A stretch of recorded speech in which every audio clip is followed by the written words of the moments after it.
નમસ્કાર દર્શક મિત્રો, મનોમંથન ન્યૂઝમાં આપ સૌનું હાર્દિક સ્વાગત છે।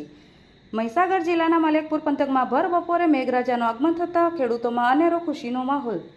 જ્યારે ભારે ઉકળાટ બાદ વરસાદનું આગમન થતાં સમગ્ર પંથકમાં ઠંડકનો માહોલ સર્જાયો હતો। જ્યારે મહીસાગર જિલ્લાના લુણાવાડા, વીરપુર, સંતરામપુર તેમજ બાલાસિનોર જેવા વિવિધ તાલુકાઓમાં ભર બપોરે વરસાદનું આગમન થતાં ખેડૂતોમાં ખુશીનો માહોલ જોવા મળ્યો હતો। રિપોર્ટ સંદીપ દેવાશ્રય।